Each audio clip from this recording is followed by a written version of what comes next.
This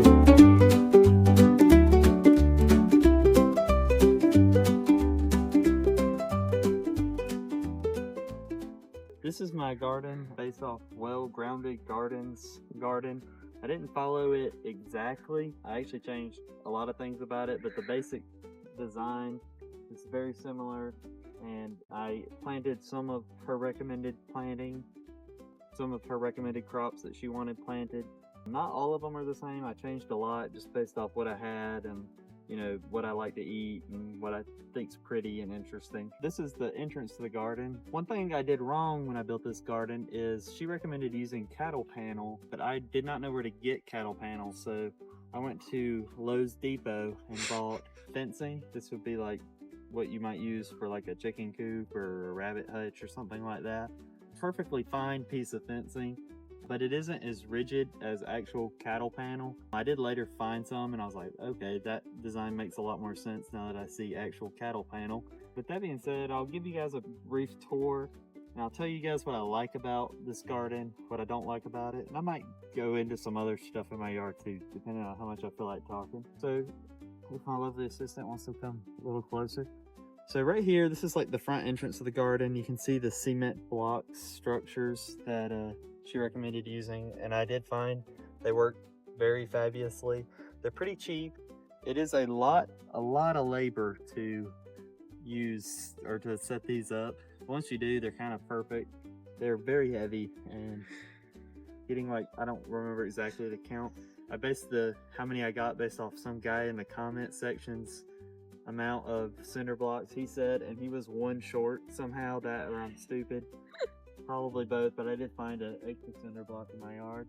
The biggest difference between what I did and what she recommended is I did not actually do the chicken coop. I actually already have a chicken coop that's somewhere else.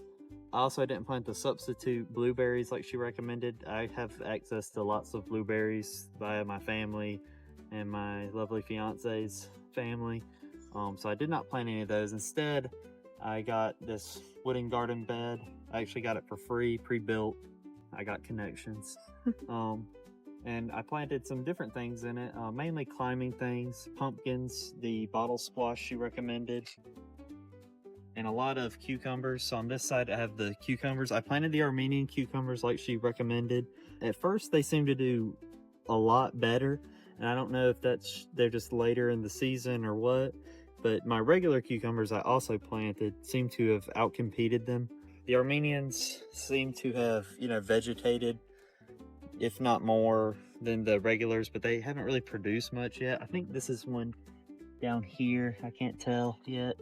It's really hard for me to tell. I've never grown them before. It seems to be working great with my regular cucumbers. Out here on the outside, I also planted a little bit of I believe this is curly kale. I don't remember. It is some sort of kale. I've just been munching on it. Makes your breath stink, apparently. In the middle, on this other side though, I planted mostly sugar pumpkins, but I did also plant the bottle squash or trombone squash or whatever they are. And they do seem to be doing well. They're actually doing a lot better. Kind of similar to the Armenian. When I first transplanted everything into this garden bed, I think everything kind of went into shock. I don't know if I didn't water enough or if my plants were being burned by the soil or what, but it took about a month for everything to recover. Everything whited really bad, and then I thought it was all going to be a failure, but it eventually made its way through.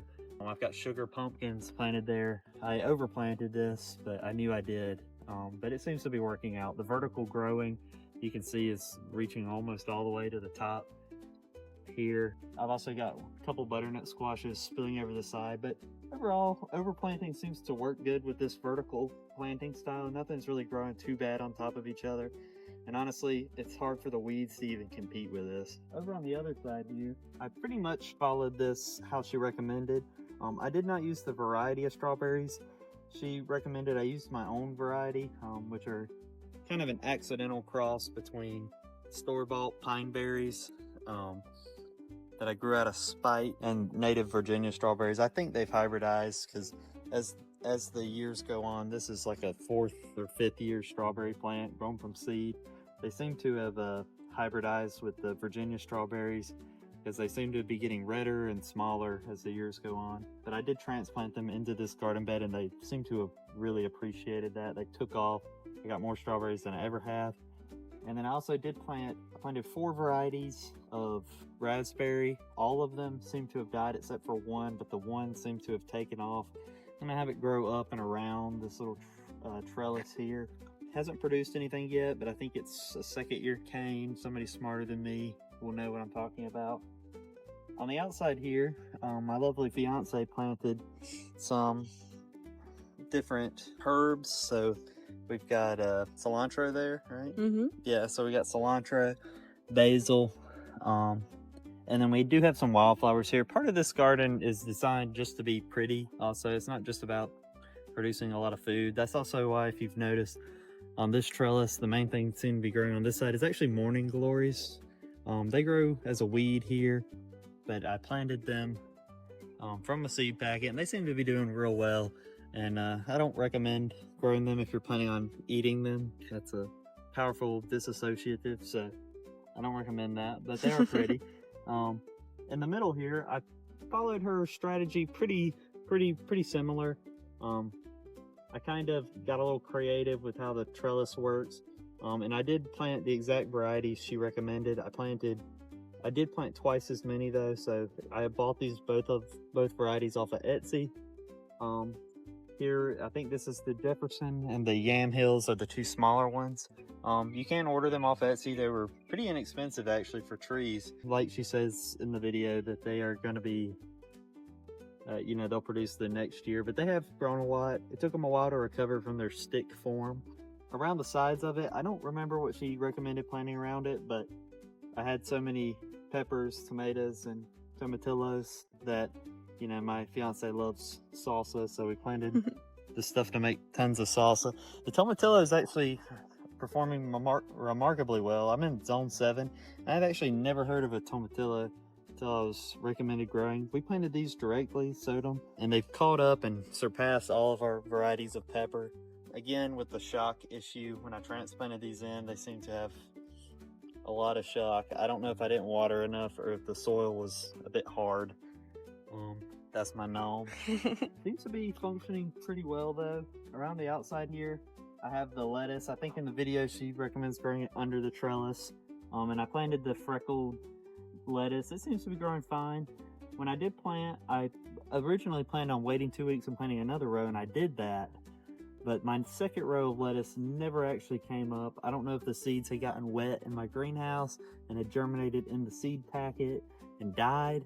That's possible. I've also got random containers sprinkled around with different pumpkins and cantaloupe varieties.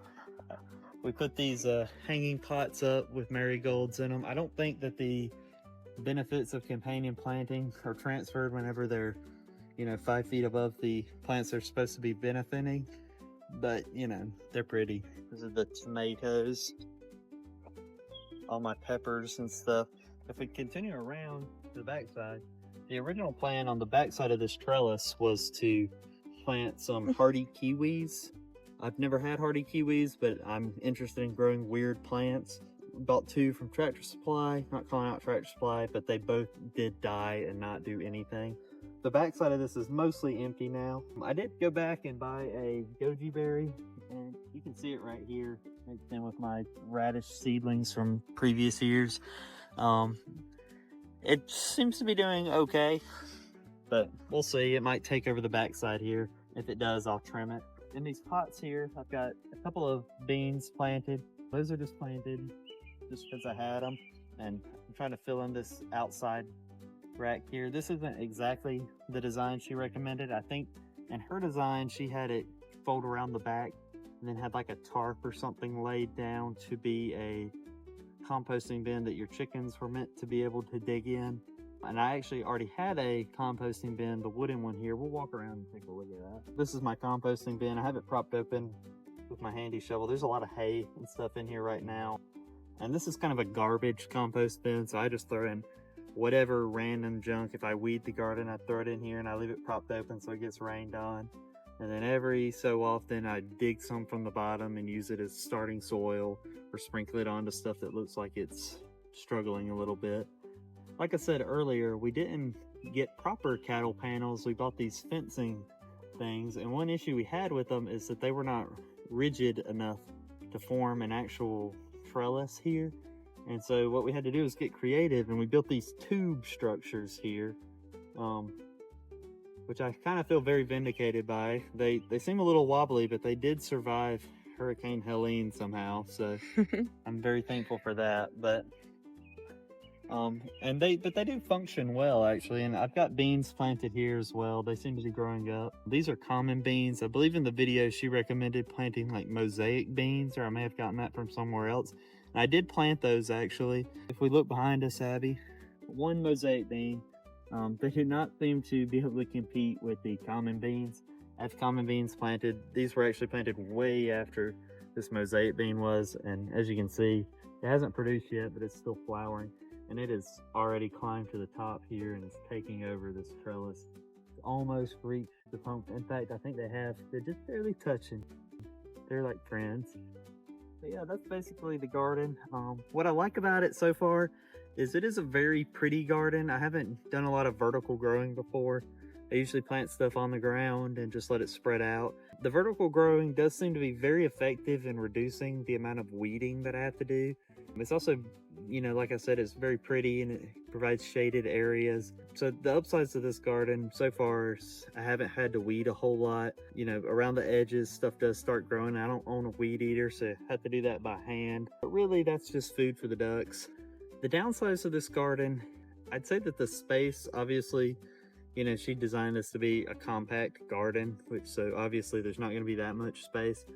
But it is very restrictive, and I have a bigger yard, and I think next year I probably will build some more beds.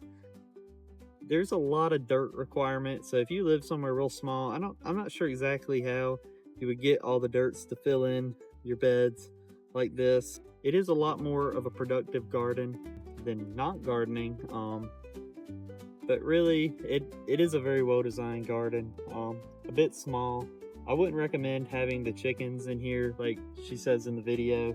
I think she does mention draping netting over your plants to keep the birds and the chickens out of your garden, but from what I've had, chickens will obliterate any sort of crops you have if you let them get near them.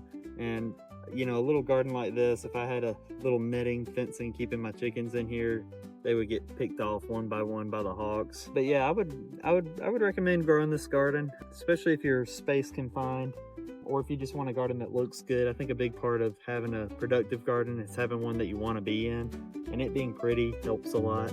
So thank you. You ready? Yeah. You're ready. You ready? Yeah.